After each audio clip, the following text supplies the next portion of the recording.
2025년도 마지막 주일 예배를 장식하는 마지막 설교 제목은 부드러운 마음으로의 초대입니다. 고민을 많이 하다가 오늘 본문을 정했고 또 이렇게 말씀 제목을 정해서 함께 오늘 말씀 선포하고 나누도록 하겠습니다. 2025년 한 해가 이제 다 기울었습니다. 며칠 있으면 끝나죠. 이 끝나가는 이 시점에 성도 여러분들에게 묻고 싶습니다. 질문하고 싶은 게 있습니다. 여러분들은 끝자락이 되면 다른 사람들에게 뭐라고 질문을 합니까? 뭐라고 주로 인사를 합니까? 한 해를 어떻게 살았는가? 한 해 동안 무엇을 이루었는가? 혹은 한 해 동안 아쉬운 것은 무엇이었는가? 그렇게 물어보지 않겠습니까? 근데 제가 정말 오늘 성도 여러분들께 묻고 싶은 것은, 질문 드리고 싶은 것은 뭐냐? 그런 게 아니라 여러분의 마음은 어떻습니까? 입니다. 여러분들은 한 해를 어떠한 마음으로 사셨습니까? 입니다. 왜 마음일까요? 마음이 중요하기 때문입니다. 마음으로부터 삶을 대하는 우리의 태도가 나오고 어떤 태도를 갖느냐에 따라서 우리의 삶이 달라지기 때문입니다. 그런 말이 있잖아요. 마음이 비단길이면 인생이 무슨 길? 황금길이라고 하죠. 마음이 비단길이면 인생이 황금길. 그만큼 마음이 중요하다는 거예요. 마음이. 같은 시간을 살더라도 사람에 따라 삶의 열매는 천차만별입니다. 대개 사람마다 열매가 다른 것은 곧 무엇 때문이라고 생각하시냐면 사람마다의 능력이 다르기 때문이라고 생각을 합니다. 물론 능력은 서로 다 다릅니다. 하지만 우리가 직장 생활도 그렇고 신앙 생활도 그렇고 가정 생활도 사실상 개인이 갖는 그 능력 때문에 그 열매가 다르기보다는, 즉 능력의 차이 때문에 열매가 다르다기보다는 사실은 태도의 차이 때문에 열매가 다른 경우가 훨씬 더 많습니다. 어떠한 태도로 살았느냐에 따라서 삶의 결과물이 달라집니다. 여러분, 애들이요, 공부하는 거 보면요, 벌써 공부하려는 애들은 태도가 달라요. 근데 공부하기 싫은 애들은요, 태도가 안 돼 있어요. 말씀도 그래요. 신앙생활도 그렇고 설교도 그래요. 말씀을 들을 때 그 태도가 딱 말씀을 들으려고 하는, 은혜 받으려고 하는 태도냐, 오늘 또 시간 잘 때우다 가고 싶다, 이런 태도냐, 이미 거기에서 모든 게 결정이 됩니다. 결국 어떠한 삶의 태도로 살았느냐에 따라서 삶의 결과물이 달라집니다. 태도를 가리키는 영어 단어가 있는데 attitude라고 하는 단어입니다. attitude. 우리는 이 attitude를 그냥 겉으로 보여지는 어떤 태도나 모습으로 많이 생각을 합니다. 근데 이 attitude를 가리키는 이 영어 단어의 원어는 라틴어 aptus에서 온 건데, 이 aptus라고 하는 말은 준비 혹은 적응이라는 의미를 갖고 있습니다. 이 어원적인 의미로 따지자면 attitude란, 즉 태도란 뭐냐? 무언가를 행할 준비가 된 상태를 가리킵니다. 이것은 사람의 어떤 외적인 어떤 능력이나 자질을 말하는 것이기보다는 그 사람의 내면적인 태도나 상태를 가리킨다고 볼 수 있습니다. 즉 어떤 마음가짐을 가지고 있느냐 하는 것입니다. 여러분, 회사 생활 다 해보시지 않았습니까? 하고 계시고요. 저도 교회에서 교육전도사 시절부터 전담, 전도사, 부목사, 그리고 담임 목사까지 지금 사역을 하고 있습니다. 제가 아래에 있을 때도 있었고 제일 위에 있을 때도 있죠. 경험적으로 다 압니다. 회사에서 상사가 부하 직원에게 어떤 일을 시키면은 일을 하기 싫어하는 직원은 어때요? 태도가? 그 일을 하기 싫어서 그 일을 어떻게 하면 하지 않을까 해서 하지 않기 위한 핑계를 찾기 바쁩니다. 반면에 어떤 직원은 무슨 일이든 열심히 하려는 사람은 아무리 어려운 일이라도 그 일을 해내기 위한 방법을 찾기 바쁩니다. 결국 어떤 마음가짐을 따르냐에 따라서 일의 결과가 달라집니다. 핑계만 찾는 사람은 아무 일도 이룰 수 없고, 방법을 찾는 사람은 어떻게든 크든지 작든지 일을 해내게 돼 있습니다. 그리고 보통 윗사람들이 원하는 거는 일을 말끔하게 잘 해내는 것도 중요하지만 기본적으로 뭘 먼저 봐요? 애티튜드를 먼저 봅니다. 그 사람이 일을 할 수 있는 마음가짐이 이미 되어 있느냐, 핑계를 찾느냐, 아니면 방법을 찾느냐, 이걸 먼저 봐요. 그리고 방법을 찾으려고 하다가 잘 안 되면 도와줘요, 오히려. 근데 할 능력이 있는데도 핑계를 찾고 안 하면 다음부터 일을 안 시킵니다. 그리고 어떻게 돼요? 승진도 못 하는 거죠. 도태되는 거죠. 그 조직에서. 결국 무엇을 행할 준비가 된 상태란 일에 대한 긍정적이고 적극적인 마음가짐을 의미합니다. 그렇다면 한 해를 돌아보고 우리가 반성할 때 우리는 단지 우리가 무엇을 이루었는지, 우리가 이루어놓은 결실만을 따져볼 것이 아니라 우리의 마음가짐이 어땠는가를 먼저 따져보아야 합니다. 우리는 어떤 마음가짐으로 올 한 해 하나님 앞에서 살아왔는가, 어떤 마음가짐으로 신앙생활을 해왔고, 어떤 마음가짐으로 직장생활을 했으며 사업을 했으며, 어떤 마음가짐으로 우리는 교회 생활을 해왔는가를 살펴봐야 합니다. 많은 일들이 결국 우리가 어떤 마음을 먹느냐에 따라서 달라지기 때문입니다. 에스겔은 기원전 597년에 여호야긴 왕이 바벨론에 끌려갈 때 함께 포로로 끌려갔습니다. 그때는 바벨론이 유다를 두 번째 침공하던 때였습니다. 유다가 완전히 멸망한 것은 주전 587년입니다. 이게 바로 바벨론이 세 번째 침공하던 때였습니다. 그러니까 에스겔은 끌려가던 주전 597년과 유다가 완전히 멸망한 587년 이 사이에 자신의 선지자의 예언 활동을 시작했습니다. 그러니까 그가 예언 활동을 시작할 때는 아직 유다가 멸망당하기 전이었어요. 에스겔과 같이 포로로 끌려온 사람은 아주 소수였고, 대다수의 유다인들은 어디에서 살고 있었어요? 여전히 자기들의 땅에 살고 있었어요. 그때 유다에 남아있는 사람들이 포로로 끌려간 사람들 향해서 이렇게 말을 했습니다. 에스겔 11장 15절을 보니까 너희는 여호와에게서 멀리 떠나라, 이렇게 말을 해요. 누가요? 유다 땅에 남아있는 사람, 포로를 안 끌려간 사람. 누구에게? 포로를 끌려간 사람. 왜 너희들은 여호와에게서 멀리 떠나라고 해요? 너희들은 부정한 땅, 이방 땅에 끌려갔다. 너희들은 성전이 없는 곳에서 살고 있다. 너희들은 죄를 지어서 거기에 끌려간 거다, 이거예요. 그러니까 너희들은 부정해서 끌려가고 죄를 지어서 끌려갔고 성전이 없는 곳에 부정한 땅에 사니까 너희들은 여호와와 아무 상관이 없다, 이 얘기예요. 그러면서 이 땅은 어디에? 유다. 자기들이 지금 살고 있는 유다 땅. 그건 우리에게 주어 기업이 되게 하신 것이라 이렇게 말을 해요. 뭔 얘기냐? 너희들이 두고 간 너희들의 토지와 집은 이제 다 우리 거야. 너희들은 여기에 대한 어떠한 신앙적, 종교적, 법적 권리도 없어. 그냥 너희들은 거기서 그냥 죄 지었으니까 끌려간 거니까 너희는 여호와하고 상관없으니까 이건 우리 거야. 이렇게 말을 한다는 거야. 여러분, 중요한 것은 하나님의 심판이 포로로 끌려간 사람들에게만 임한 거예요? 아니면 모든 유다 사람들에게 임한 거예요? 모든 유다 사람들에게 임한 거예요. 근데 자신들이 끌려가지 않았다는 이유만으로 끌려간 사람들 향해서 너희들은 문제야, 너희들은 죄인이야, 너희들은 우리와 아무 상관없어, 너희들은 여호와에게서 떠나가라, 이렇게 말한다는 게 말이 됩니까? 포로로 끌려온 것도 원통한데 같은 동족에게서 이런 말을 들으면 그들은 얼마나 괴롭겠어요. 얼마나 힘들겠어요. 그러자 하나님께서 에스겔 선지자에게 이렇게 포로로 끌려온 자들에게 말씀하라고 합니다. 에스겔 11장 16절에 뭐라고 되어 있습니까? 그들을 멀리 이방인 가운데 쫓아내어 여러 나라에 흩었으나 그들이 도달한 나라들에서, 대표적으로 바벨론이죠, 내가 하나님이 잠깐 일시적으로 그들에게, 포로로 끌려온 자들에게 뭐가 되리라? 성소가 되리라.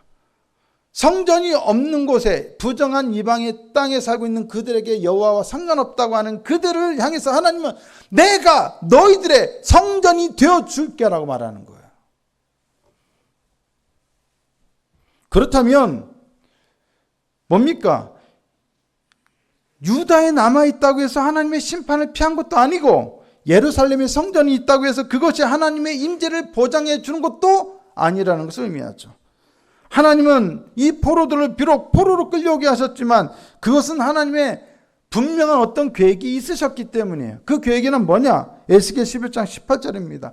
그들이 그리로 가서 뭐냐? 바벨론에 끌려가서 뭔가를 하시기 위해서예요. 그게 뭐냐?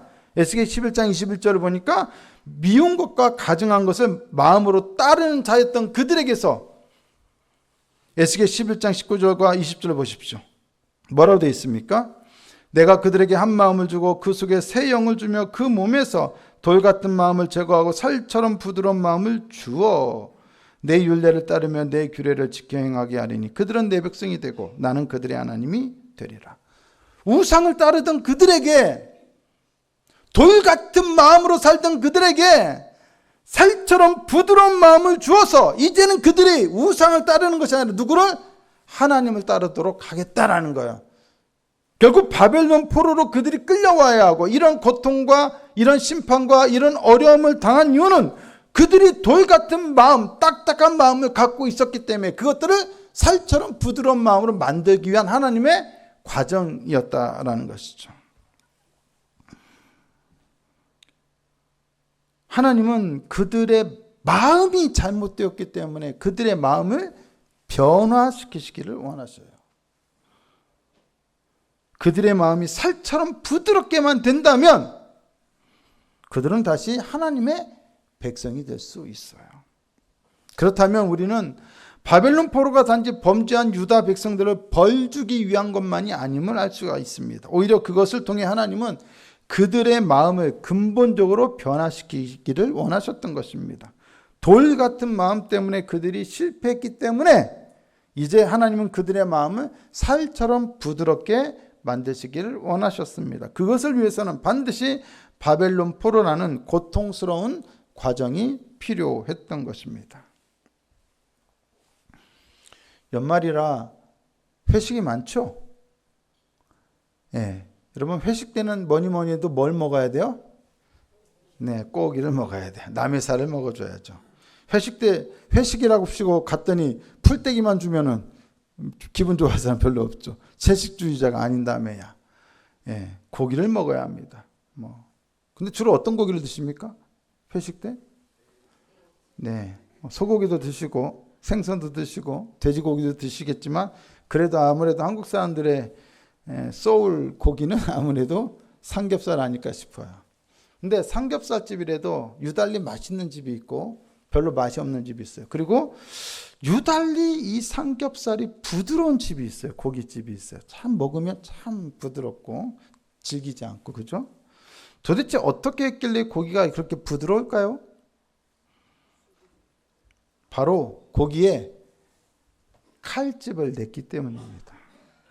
칼집을 내면 고기의 살이 부드러워지고 양념이 잘 배고 열이 골고루 퍼집니다. 잘 익겠죠. 칼집만이 아닙니다. 어떤 집은, 어떤 고깃집은 이 커다랗고 끝이 우둘투둘한 쇠망치로 고기를 내리쳐서 부드럽게 만들기도 합니다. 대표적으로 돈가스 만들 때 그렇게 하지 않습니까? 칼집을 당하든 망치질을 당하든 고기 입장에서는 어때요? 그야말로 난도질 당하고 얻어터져 엉망진창되는 겁니다. 때로는 이와 같이 우리의 삶이 망치로 얻어맞고 칼로 난도질 당하는 것 같이 느껴지는 때가 있어요. 그 정도로 고통스러울 때가 있어요. 그런데 여러분, 우리 마음은 바로 그럴 때에야 비로소 부드러워지는 거예요. 모든 일이 잘 되고 잘 풀리고 그러면 마음은 교만하고 딱딱해집니다. 근데 한번 어려움을 당하면 사람들이 마음이 어때요? 가난해지고 부드러워져요. 아무리 돌같이 굳고 딱딱한 마음일지라도 칼로 난도질을 당하고 망치로 두들겨 맞는 상황에서는 장사가 없어요. 하나님께서 유다 백성들을 향해 바벨론 포로라는 가혹한 심판을 행하신 것은 바로 이 때문이었습니다. 칼로 난도질 당하고 망치로 얻어 터져야 고기의 살이 부드러워지듯이 심판을 통해서만 그들의 딱딱한 마음이 부드러워질 수 있기 때문이었습니다. 고기가 부드러워지면 거기에 양념도 잘 배고 열도 골고루 잘 퍼지듯이 그들의 마음이 부드러워질 때 그들 마음속에 하나님의 말씀도 잘 배고 하나님에 대한 사랑과 믿음도 골고루 퍼지게 될 것입니다. 결국 유다 백성들의 진정한 회복은 그들의 마음이 살과 같이 부드럽게 변화되는 것에 달려 있다라는 것입니다. 우리의 삶 역시도 마찬가지입니다. 우리의 삶이 참된 열매로 가득하려면 먼저 우리의 마음이 어떻게 되어야 합니까? 부드러워져야 합니다. 돌과 같이 딱딱하고 굳은 마음으로는 열매를 맺을 수 없습니다. 우리의 마음이 먼저 어떻게 되어야 합니까? 변화되어야 합니다. 그렇지 않다면 하나님께서 아무리 좋은 것을 주신다 한들 그것을 가지고 기쁨과 행복의 열매를 맺기는 어렵습니다. 하나님께서 이스라엘 백성들에게, 유다 백성들에게 나쁜 걸 주셨습니까? 그들에게 안 좋은 땅을 주셨고 그들에게 안 좋은 말씀을 주셨기 때문에 그들이 심판받았습니까?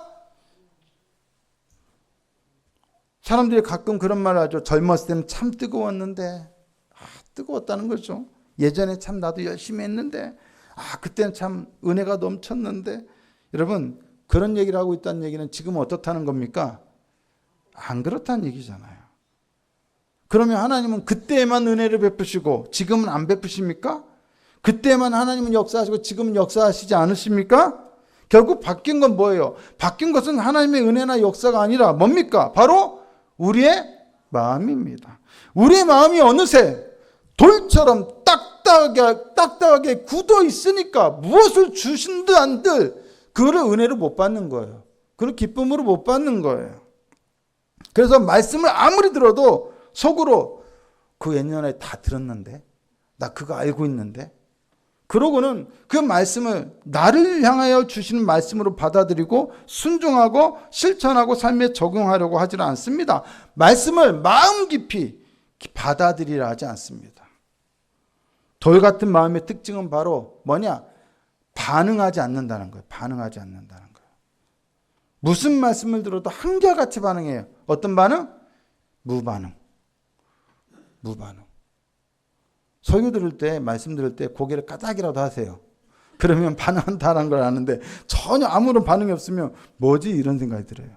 여러분, 뭐를 좀 해보자고 해도 예전에 그거 다 해봤는데 그러면서 하려고 안 해요. 혹은 그거 될까? 우리 교회에서 그게 되겠어? 우리 가정에 그게 되겠어? 우리 직장에 그게 되겠어? 해보기 위한 방법을 찾는 것이 아니라 안 하기 위한 핑계를 찾느라 바빠요. 우리는 다 알아요. 누군가의 행동을 보거나 그가 하는 말을 들어보면 저 사람이 마음이 있구나 혹은 마음이 없구나. 마음이 돌 같구나. 마음이 딱딱하구나. 혹은 마음이 부드럽구나. 직감적으로 다 알아요. 뭐 길게 말할 필요도 없어요. 그 사람의 행동이나 말을 어떤 심리학적으로 분석하거나 논리적으로 설명할 필요도 없어요. 그냥 직감적으로 딱 알아요. 딱 보면 앱니다죠. 앱니다. 촉이 오는 거죠. 우리는 그걸 알게 돼 있어요. 결국 우리 신앙이나 삶에 주어진 결과물들은 결국 우리가 어떤 마음가짐이냐에 따라서 결정됩니다. 마음이 부드러웠다면 그래서 기꺼이 그 말씀에 어떤 말씀이든 순종하고 그 말씀을 받아들이고 실천하고 또 주어진 모든 상황에 내가 하나님께 감사드리고 또 같이 있는 사람들 향해서 열린 마음을 갖고 그들을 사랑하고 존중했다면 분명 우리 삶에는 훨씬 더 많은 열매로 가득했을 것입니다. 우리의 마음이 돌같이 딱딱하게 굳으면 결국 그것은 우리 자신에게 고통으로 되돌아오게 됩니다. 우리의 마음은 마치 척추의 디스크와 같습니다. 여러분 허리 아프신 분들 많죠? 이렇게 물어보는 게 맞겠네요. 허리가 온전하신 분 계십니까? 건강하신 분 계십니까? 나는 허리에 아무 문제 없어 하는 분 있습니까? 제가 놀란 게요. 요르단에 있을 때 태권도 사범이 계셨거든요. 선교사인데 평신도 선교사인데 태권도 사범이에요. 근데 이분이 태권도를 가르치는 분이 맨날 운동하는 분이에요. 그런데요, 한 번은 앉는데 막 죽을 소리를 내면서 앉는 거야. 그러면서 나도 딱 앉았는데 저는 멀쩡하게 앉고 그분은 막 소리를 내면서 제가 멀쩡하게 앉으니까 이분이 그래요. 저한테 목사님 허리 안 아프세요? 그러는 거야. 자기는 운동하는 사람인데 허리가 아프다는 거예요. 나 그거 듣고 야, 허리 안 아픈 사람은 없구나. 나이 들면서 허리병이 없는 사람이 별로 없어요. 저는 30대 중반부터 허리병을 앓았습니다. 지금까지도 허리가 안 좋습니다. 그래서 저에게는 가장 중요한 가구 중에 하나가 의자입니다. 의자에 잘 앉아 있어야지, 안 그러면 허리가 아파가지고 정말 고생하거든요. 우리 모두에게는 척추에 디스크가 있어요. 이 디스크는 충격을 완충해주는 작용을 하는 아주 말랑말랑한 충격 완충제입니다. 이 디스크가 말랑말랑하고 부드러워서 제 역할을 해줄 때는 몸에 어떤 충격이 가해져도 그 충격을 잘 못 느낍니다. 그래서 우리 젊었을 때, 어렸을 때는 높은 데서 막 뛰어내려도 허리가 아파요, 안 아파요? 안 아프거든요. 근데 지금은 살짝만 뛰어도 어때요? 아파요, 안 아파요? 바로 온몸에 충격이 그대로 옵니다. 왜요? 디스크가 완충력을 못 해주는 거예요. 우리의 충격을 흡수하지를 못하는 거예요. 근데 문제는 디스크가 딱딱해지면 우리의 충격을, 몸에 가해지는 충격을 흡수하지 못한다는 것도 굉장히 큰 문제지만, 결정적으로 이 디스크가 딱딱하게 굳어버리면 더 큰 문제가 뭐냐? 그 딱딱하게 굳어진 디스크가 척추에서 어떻게 돼요? 쑥 빠져나와서 그 척추 뒤로 지나가는 뭐를 건드려요?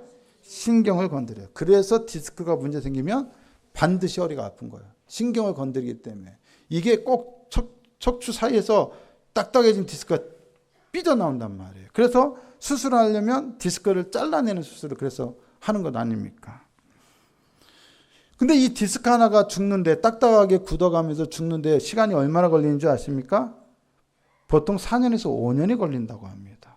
그러니까는 한 짧은 시간에 딱딱해지는 게 아니에요. 죽어가는 게 아니에요. 긴 시간을 거쳐서 4년에서 5년이라는 긴 시간을 거쳐서 이 디스크가 죽는다는 거예요. 그런데 문제는 그렇게 디스크가 딱딱하게 굳어가면서 죽어가는데도 보통 우리 사람들은 그거를 모른다는 거예요. 그래서 방치가 되는 거죠.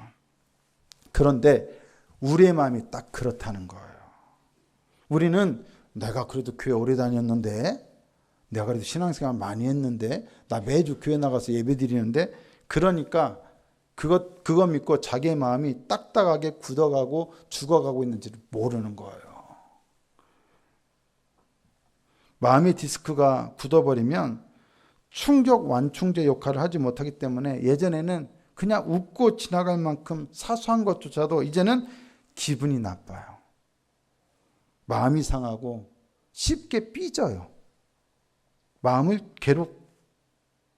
괴롭고 마음이 괴롭고 아파요.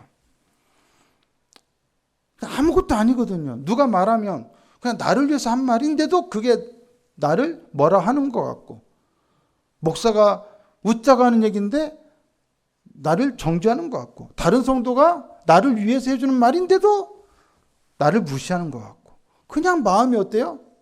다 서운해. 그래서 섭섭마귀가 들어요. 그죠? 가족 안에서도 그래요. 부부 간에도 그래요. 우리의 마음이 굳어지면 결국 그것이 온통 나에게 고통으로 들어와요. 그래서 우리 마음속에는 뭐예요? 불평만, 불만만, 신경질만, 짜증만, 원망만, 미움만 가득 쌓이게 돼요. 마음이 돌같이 굳어버리면 우리의 삶은 그래서 고통으로 가득하게 되는 것이죠. 신앙의 열정은 당연히 사라지고, 감사도 사라지고, 은혜도 사라집니다. 오늘 우리의 삶에 그러한 감사와 신앙의 열정과 은혜가 사라져버렸다면 그것은 결단코 교회의 문제도 아니고, 여러분과 함께 있는 가족의 문제도 아니고, 여러분과 같이 신앙생활하는 성도들의 문제도 아닙니다. 그것은 뭐의 문제입니까? 우리 마음의 문제입니다.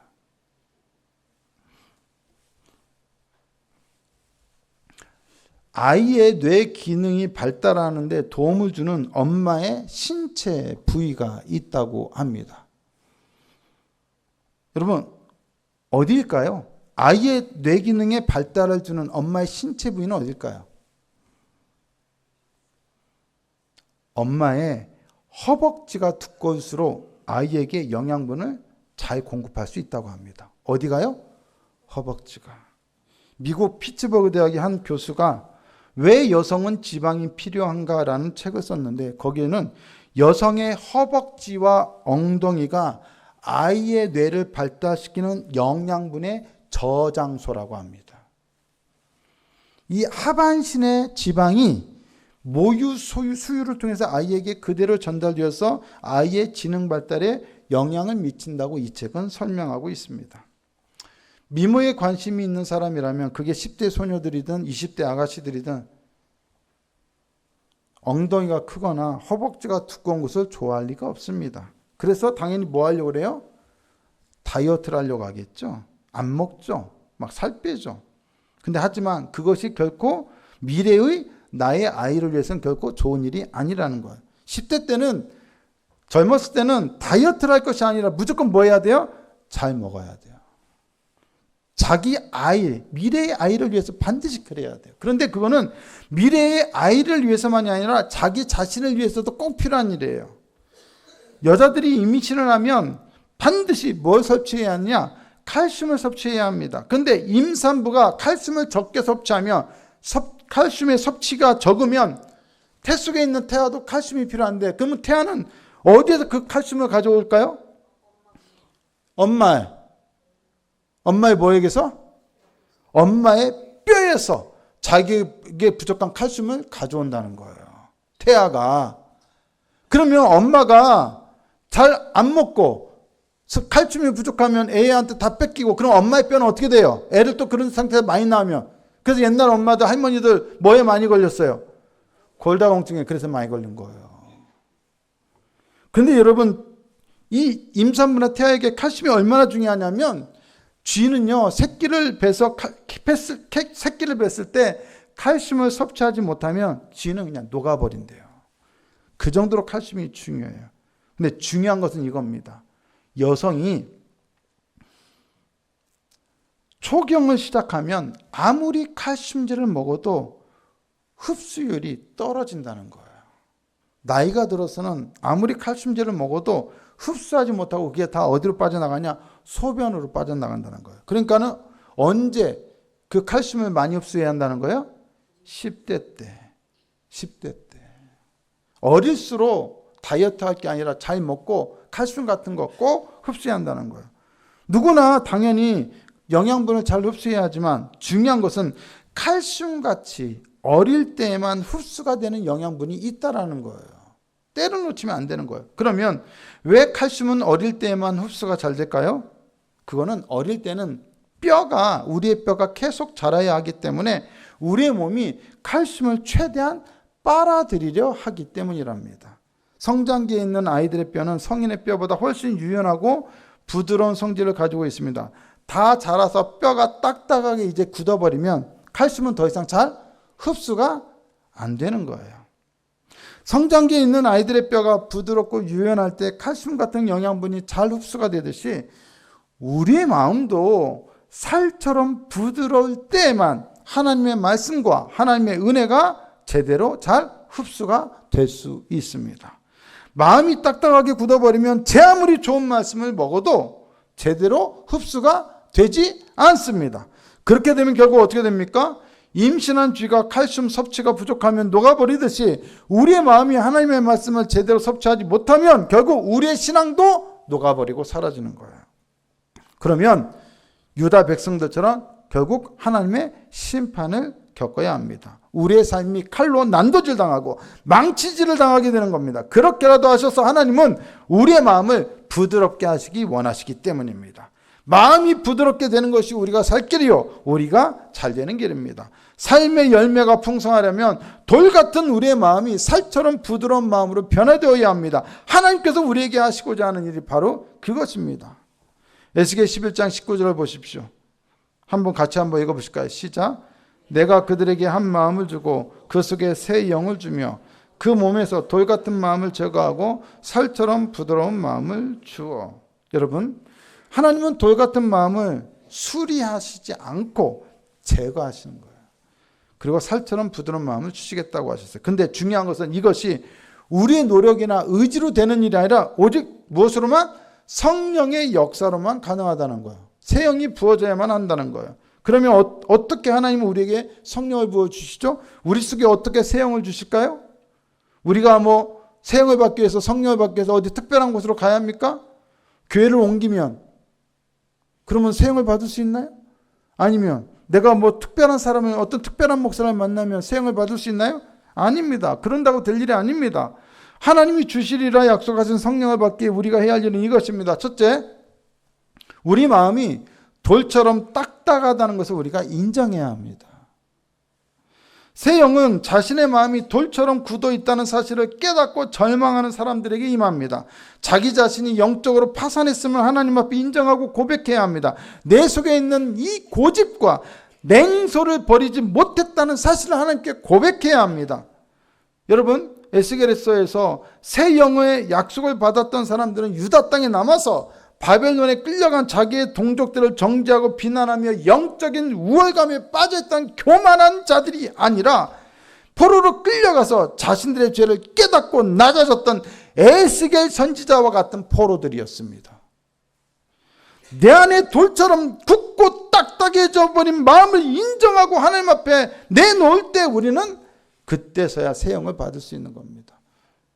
그런데 우리는 내가 딱딱해져 있다는 사실을 인정하지 않아요. 하나님의 성령을 받을 준비가 안 돼 있다는 사실을 인정하지 않아요. 그래서 우리가 성령을 못 받아요. 인정해야 합니다.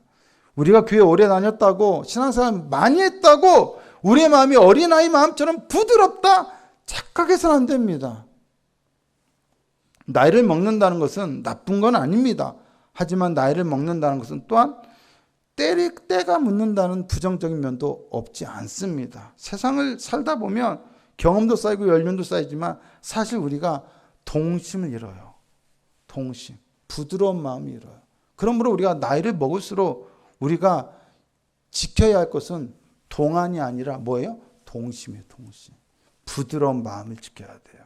근데 우리는 살다 보면 삶의 시련, 어려움, 고난 이런 것 때문에 나도 모르게 마음이 딱딱해질 수 있어요. 우리는 그것을 인정해야 돼요. 두 번째, 우리는 하나님의 약속을 신뢰하고 간절하게 기도해야 합니다. 새 영은 우리가 스스로 만들어내는 것이 아니라 하나님이 주시는 선물입니다. 하나님은 그 선물을 우리에게 주시겠다고 분명하게 약속하셨습니다. 그렇다면 우리는 그 선물에 대한 약속을 믿고 성령의 임재를 간절히 구하며 기도해야 합니다. 기도하지 않으면 하나님의 선물을 받을 수 없어요. 근데 우리에게 주시는 하나님의 최고의 좋은 선물은 뭡니까? 바로 성령입니다. 성령을 받아야 우리의 마음이 변화되고 우리의 삶도 변화되고 열매가 달라집니다. 세 번째, 우리 구주 예수 그리스도를 더욱 사랑하고 의지해야 합니다. 에스겔이 약속한 새 영의 약속은 예수 그리스도를 통해서 온전히 성취되었습니다. 성령님은 예수 그리스도를 주님으로 고백하고 영접하는 자에게 거저 주시는 하나님의 선물이자 인치심입니다. 예수님의 십자가 사랑이 내 딱딱한 마음을 녹일 때, 그 사랑이 내 마음에 강력하게 부어질 때 돌같이 굳어졌던 우리의 마음에 성령이 부어질 수 있습니다. 여러분, 예수님의 십자가 생각하면서 얼마나 우십니까? 예수님의 십자가 생각하면서 얼마나 감사합니까? 예수님의 십자가 생각하면서 얼마나 여러분 감격스러워 하십니까? 그런 감격이 없다는 얘기는 우리의 마음이 나도 모르는 사이에 어떻다는 거예요? 딱딱해졌다는 얘기죠. 십자가의 사랑이, 그 엄청난 사랑이 부어지는 사람에게 성령이 부어지지 않을 수가 없습니다. 그러므로 우리는 예수님을 더 사랑해야 합니다. 더 의지해야 합니다. 아멘. 네 번째로 말씀을 진실하게 받아들이고 수용해야 합니다. 성령은 진리의 영이시기 때문에 하나님의 말씀과 함께 일하십니다.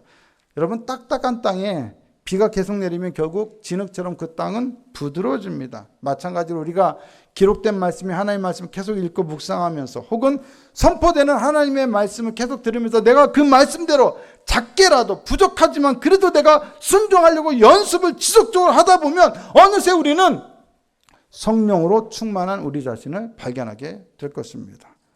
여러분, 작은 말씀 하나에 예라고 응답할 때에 부드러운 뼈가 성장하는 아이들의 몸이 칼슘을 적극적으로 흡수하듯이 성령의 은혜가 우리의 영혼 속에, 심령 속에 강력하게 흡수될 수 있게 됩니다. 다 아는 얘기야. 옛날에 첫 말씀 다 들었어. 뭐 우리가 다 모르나? 여러분, 그런 딱딱한 마음으로는 아무런 변화가 일어나지 않습니다. 우리의 부드러운 마음이 말씀 하나라도 붙들고 건지기 위해서 마음을 다해 듣고 순종하려고 한다면 반드시 하나님은 그 말씀을 통하여 그 심령을 새롭게 변화시켜 주실 것입니다. 2025년 한 해를 돌아보며 우리가 얼마나 많은 열매를 거두었나 보다 우리가 어떤 나무였는지를 근본적으로 먼저 돌아볼 수 있기를 바랍니다.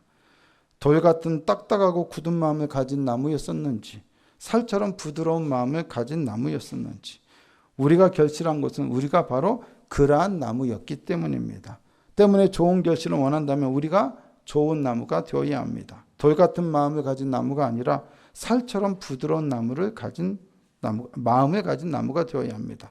그렇게만 된다면 우리는 무엇을 맺든지 하나님 보시기에 기뻐하시는 것만을 그리고 우리의 삶과 영혼에 꼭 필요한 것만을 결실하게 될 것입니다.